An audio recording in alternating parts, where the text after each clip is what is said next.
Friends, hello to everyone. I'm glad to welcome you to the Holly Lolly channel, and today we have such a topic with you: myths about Japan. There are real legends about the land of the rising sun. Some of them are really true, and some are nothing more than fiction. Well, go! I think that each of you has probably heard at least once about Japan, that here on almost every corner there are vending machines where you can buy used lingerie. And many who find out that I'm in Japan ask, well, Aya, have you seen these machines with women's panties? I answer, believe me, in a year and a half of living in Japan, I have not seen a single machine like this. It is a myth, at least these days. Of course, in some sex shops you can find these machines, but it's more like joke things, and panties in them are not worn at all, they are new. That is, people buy such things more as a joke, and it is always written at the bottom in small print that this is new underwear, it has not been worn. But this myth did not appear out of nowhere, because before everything was different. In the 80s in Japan, a type of business arose in Japan, such as selling used underwear. Thus, young girls and even sometimes schoolgirls earned their living. How is this possible? How did the product hit the market? The fact is that at this time a monthly magazine began to be published in Japan, in which the image of schoolgirls and their outfits was very often sexualized and popularized. And at the same time, young designers were increasingly producing such cool, stylish youth items, branded items, at very unaffordable prices. And, of course, every Japanese woman wanted to look stylish, fashionable, expensive and rich, as they say now, but they couldn't afford it. They realized that the image of a schoolgirl in a short skirt, leg warmers, and bows is very popular, in trend, and decided to make money on this. And thus, Japanese women began to sell their swimsuits, school uniforms, used socks, underwear, and even personal hygiene items, of course, and this business began to flourish. There were more and more people who were ready to buy these goods. And in order to make even more money from this, some Japanese women began to put their photographs into the goods they sell, and therefore the business developed more and more. Now this type of business is still popular, but it has changed a little. Nowadays you won't find vending shops with used women's underwear here, but all this can be bought on the internet, which is why this type of business is still popular in Japan. Is it true that Japanese women do not shave, especially in intimate places? Until recently this was indeed the case. The majority did not consider it necessary to shave any parts of the body at all. One of the reasons Asians don't shave is due to maturity. According to their culture, hairless areas of the body are characteristic only of children and adolescents who are not ready for intimate life. But recently, more and more advertisements for laser hair removal have begun to appear, and, of course, this affected Japanese women and even Japanese men. And so I asked a friend of mine who works in this field, and she says that although rarely, Japanese men and Japanese women do laser hair removal services, especially in the spring, when peak season is starting. Since Japanese women often grow a lot of hair on their neck and back, they have recently begun to use this service so that sometime in the summer they can more or less open these areas of the body. But you know, this is really some kind of paradox, because here I go to the pool, I go to the gym, and whatever one may say, I need to use the locker room, in fact, where Japanese women, without hesitation, walk back and forth completely naked, drying their hair and don't dress.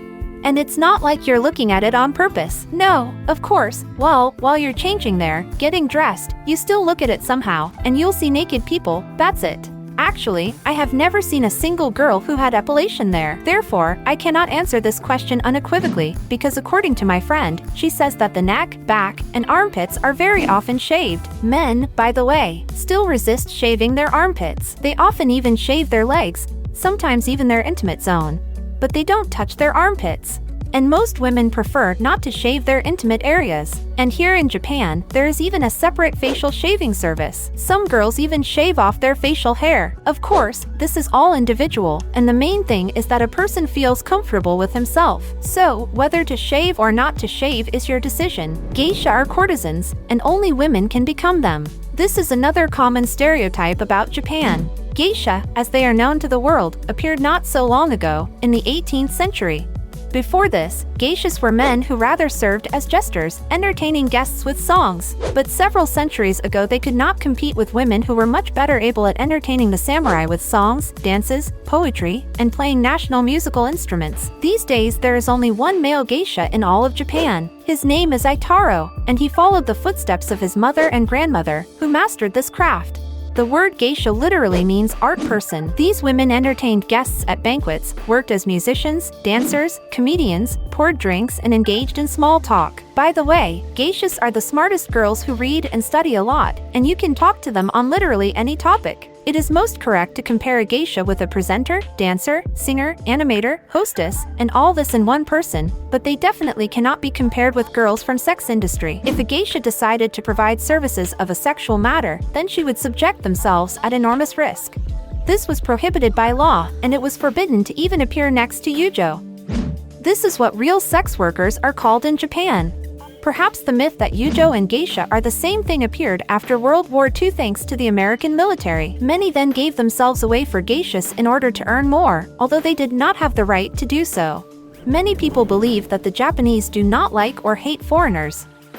And whether this is true or not, let's figure it out with you. Personally, I think this is a myth, because the Japanese are one of the friendliest nations I have met. They will always help, tell, guide, show, if it is in their power. Very often they explain everything to you like to a small child, but there is one big but: the Japanese are often afraid of foreigners, because they are different cultures, they have different worldviews, and most importantly, they have a different language. Because most Japanese people do not know English, they find even the most basic words difficult and are afraid of the awkwardness that will arise when trying to help a stranger who does not know Japanese. Because of this language barrier, it may seem that the Japanese do not really like foreigners. And here you can say, well, there are translators. Yes, indeed, this is my salvation here in Japan, because if it weren't for the translator, I don't know how I would survive here. But nowadays translators translate very well, for example, into English, but into Japanese, due to the fact that there are a lot of hieroglyphs, different readings, different alphabets. He often translates such nonsense that it's just, I don't know, I can probably record a whole video, take screenshots of how often I sit. I don't understand, I'm translating. At school, my children are constantly given some kind of paper, leaflets in kindergarten, and you sit and translate with a translator, and there is such nonsense. I think, damn, what should I do? And this very often causes friendly laughter, because we do not bring what was asked of us, and we have to apologize and ask again what we need. It can take us a long time to figure out what we should have brought, because the translator does not help in this case. And very often there is a problem of misunderstanding, and the fact that Japan is an island state. Do not forget the history that, after all, it was isolated from the outside world for a very long time, and therefore here, the Japanese are not used to often seeing foreigners in large numbers, and they are a little afraid. Let's not forget that the culture is very different. The Japanese live by rules, by instructions. For example, they all line up before they get on the subway, and foreigners can often jump in line because they are not used to standing in line. Foreigners can talk loudly on the phone on the subway, but the Japanese don't talk on the phone on the subway at all, and if a couple of people are traveling there, they speak very, very quietly. You can probably hear the foreigners from the next carriage, because they shout, laugh, make noise, and the reason here is that they have different cultures. The Japanese are by nature modest, shy, and they don't care about unnecessary noise, so they are sometimes afraid to shy away from foreigners, because they don't even know how to interact with them correctly. There is a huge misconception that the Japanese eat very strangely, that they have sushi for breakfast, lunch, and dinner, and have bugs for snacks, beer-flavored ice cream or pudding with the addition of sea urchin. Of course, this is not true. Yes, the Japanese have their own national cuisine, but this does not mean that they do not eat anything other than rice and fish. Of course, they eat various salads, they always drink miso soup every day, they really like natto beans, and much more. They eat the same things as us. But sushi is not eaten so often here. Firstly, they take a lot of time to prepare, so if they want to eat them, they will either go to a restaurant, take advantage of delivery, or buy sushi in a supermarket,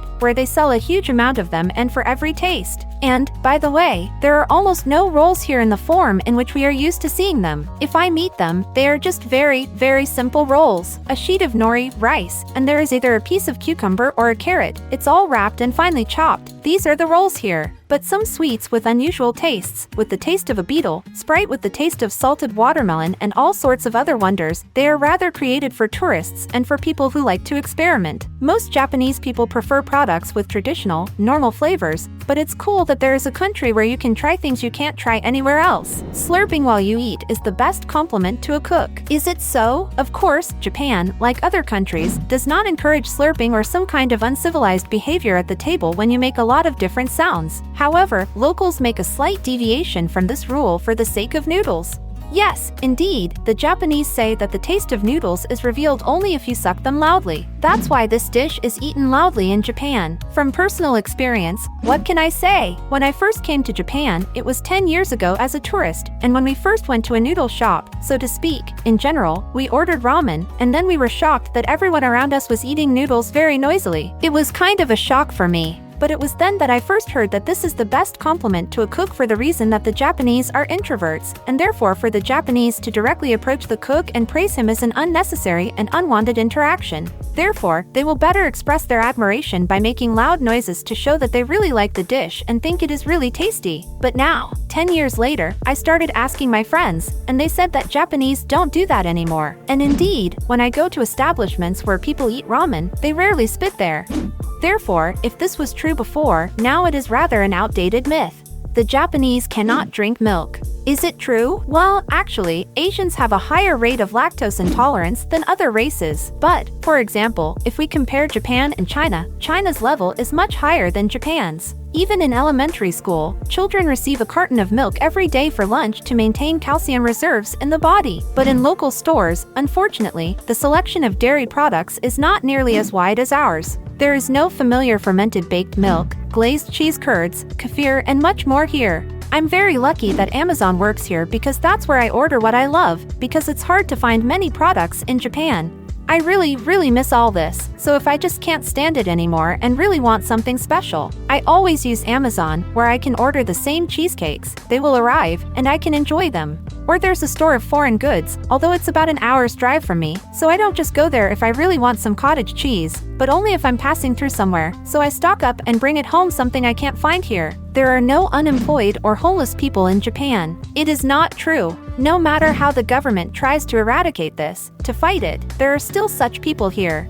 There is indeed a very low unemployment rate, namely 2.7% as of 2023. Japan has one of the world's largest economies, and this allows the country have more and more new jobs. Most Japanese people strive for stability, and many of them work in the same job throughout their lives. But I talked about homeless Japanese and why Japanese companies cannot legally fire employees in my previous videos. I will leave links to them in the description under this video. Please go ahead and watch it. I promise it will be interesting and intriguing. And thank you all so much for watching. I love you all, hugs, and see you in new videos.